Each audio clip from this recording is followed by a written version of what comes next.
Well, good morning, everyone. Just want to welcome you back to the SECC Pastor channel, where we are going through the Bible a couple verses at a time, all the way from Genesis to Revelation.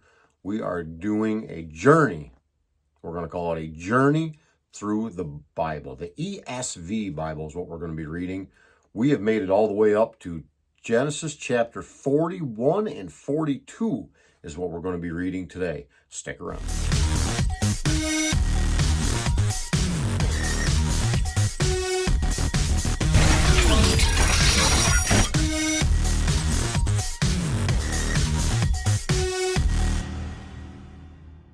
Genesis chapter 41.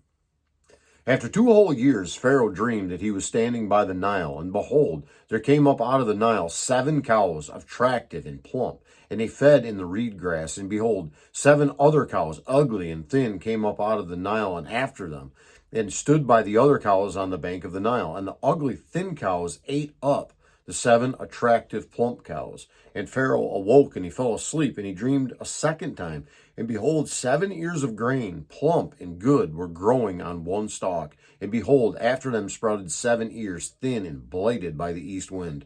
And the thin ears swallowed up the 7 plump, full ears. And Pharaoh awoke, and behold, it was a dream. So in the morning his spirit was troubled, and he sent and called for all the magicians of Egypt and all its wise men. Pharaoh told them his dreams, but there was none who could interpret them to Pharaoh. Then the chief cupbearer said to Pharaoh, I remember my offenses today. When Pharaoh was angry with his servant and put me and the chief baker in custody in the house of the captain of the guard, we dreamed on the same night, he and I, each having a dream with its own interpretation. A young Hebrew was there with us, a servant of the captain of the guard. When we told him, he interpreted our dreams to us, giving an interpretation to each man according to his dream. And as he interpreted to us, so it came about. I was restored to my office, and the baker was hanged. Then Pharaoh sent and called Joseph, and they quickly brought him out of the pit. And when he had shaved himself and changed his clothes, he came in before Pharaoh. And Pharaoh said to Joseph, I have had a dream, and there is no one who can interpret it. I have heard it said of you that when you hear a dream, you can interpret it. Joseph answered Pharaoh, it is not in me. God will give Pharaoh a favorable answer. Then Pharaoh said to Joseph, behold, in my dream I was standing on the banks of the Nile. 7 cows, plump and attractive, came up out of the Nile and fed in the reed grass. 7 other cows came up after them, poor and very ugly and thin, such as I had never seen in all of the land of Egypt. And the thin and ugly cows ate up the first 7 plump cows. But when they had eaten them, no one would have known that they had eaten them, for they were still as ugly as at the beginning. Then I awoke. I also saw in my dream 7 ears growing on one stalk, full and good. 7 ears, withered and thin, and blighted by the east wind, sprouted after them. And the thin ears swallowed up the 7 good ears. And I told it to the magicians, but there was no one who could explain it to me. Then Joseph said to Pharaoh, the dreams of Pharaoh are one. God has revealed to Pharaoh what he is about to do. The 7 good cows are 7 years, and the 7 good ears are 7 years. The dreams are one. The 7 lean and ugly cows that came up after them are 7 years, and the 7 empty ears blighted by the east wind are also 7 years of famine. It is as I told Pharaoh. God has shown to Pharaoh what he is about to do. There will come 7 years of great plenty throughout all the land of Egypt, but after them there will arise 7 years of famine, and the plenty will be forgotten in the land of Egypt. The famine will consume the land, and the plenty will be unknown in the land by reason of the famine that will follow, for it will be very severe. And the doubling of Pharaoh's dream means that the thing is fixed by God, and God will shortly bring it about. Now, therefore, let Pharaoh select a discerning and wise man, and set him over the land of Egypt. Let Pharaoh proceed to appoint overseers over the land, and take 1/5 of the produce of the land of Egypt during the 7 plentiful years, and let them gather all the food of these good years that are coming, and store up grain under the authority of Pharaoh for food in the cities, and let them keep it. that food shall be reserved for the land against the 7 years of famine that are to occur in the land of Egypt, so that the land may not perish through the famine. This proposal pleased Pharaoh and all his servants, and Pharaoh said to his servants, "Can we find a man like this, in whom is the Spirit of God?" Then Pharaoh said to Joseph, "Since God has shown you all this, there is none discerning and as wise as you are. You shall be over my house, and all my people shall order themselves as you command. Only as regards to the throne will I be greater than you." And Pharaoh said to Joseph, "See, I have set you over all the land of Egypt."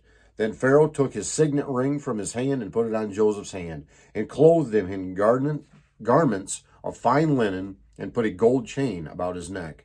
And he made him ride in his second chariot. And they called out before him, "Bow the knee." Thus he set him over all the land of Egypt. Moreover, Pharaoh said to Joseph, "I am Pharaoh, and without your consent no one shall lift up hand or foot in all the land of Egypt."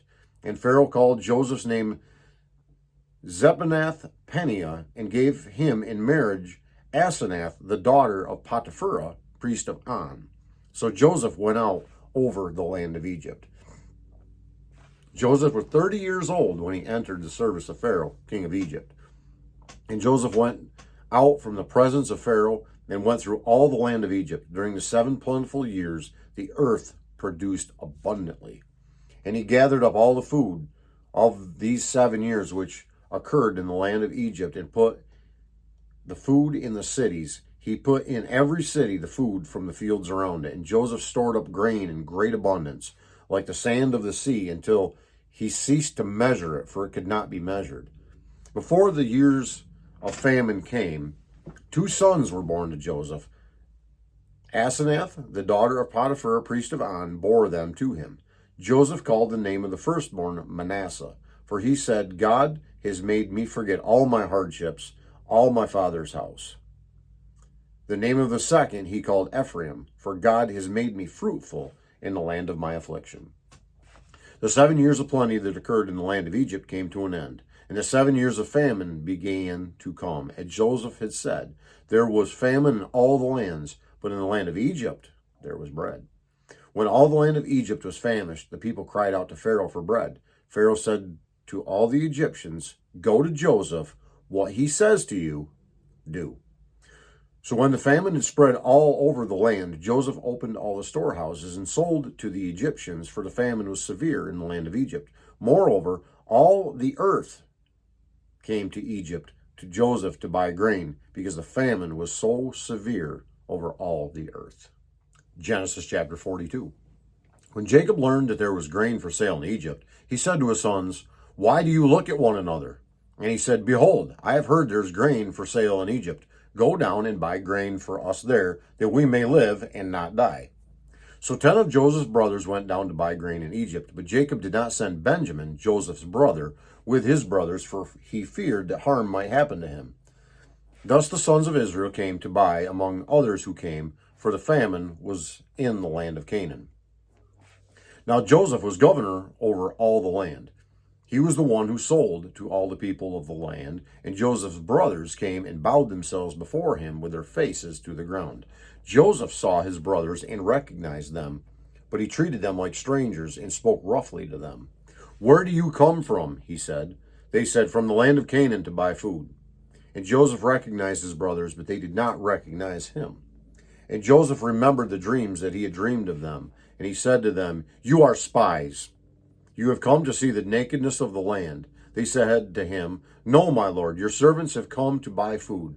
We are all sons of one man. We are honest men. Your servants have never been spies."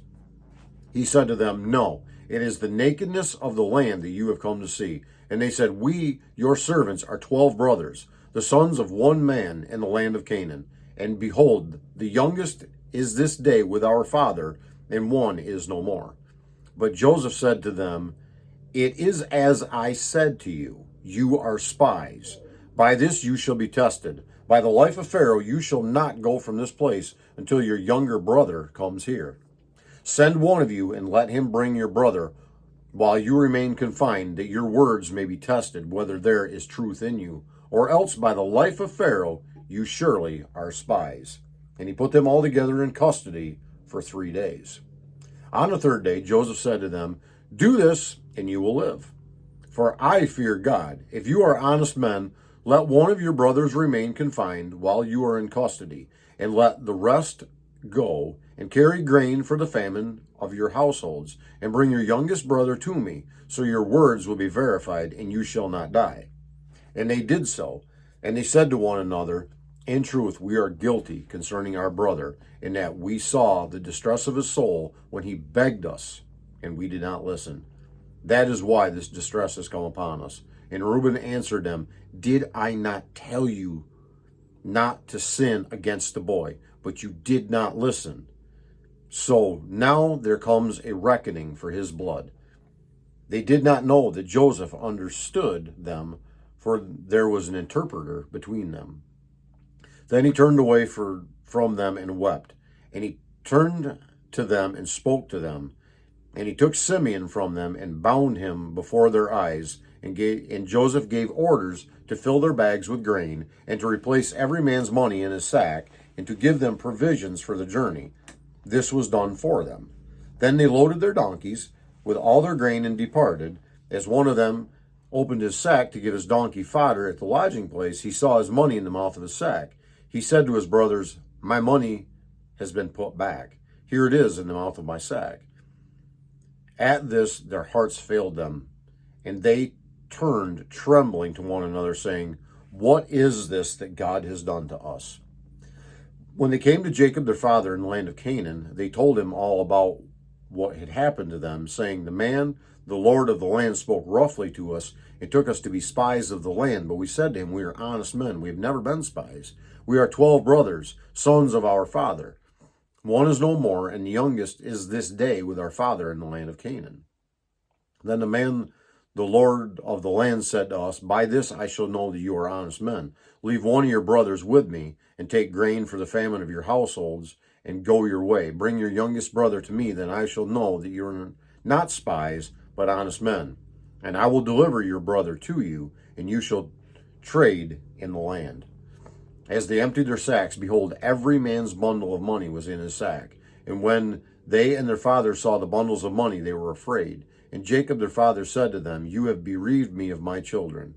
Joseph is no more, and Simeon is no more, and now you would take Benjamin? All this is come against me." Then Reuben said to his father, "Kill my 2 sons if I do not bring him back to you. Put him in my hands, and I will bring him back to you." But he said, "My son shall not go down with you, for his brother is dead, and he is the only one left. If harm should happen to him on the journey that you are to make, you would bring down my gray hairs with sorrow to Sheol." That concludes our readings of Genesis chapters 41 and 42 today. I want to thank you for sticking around to the end of this video, and just would ask that God would richly bless each and every one of you, yes, you, today. Have a great day.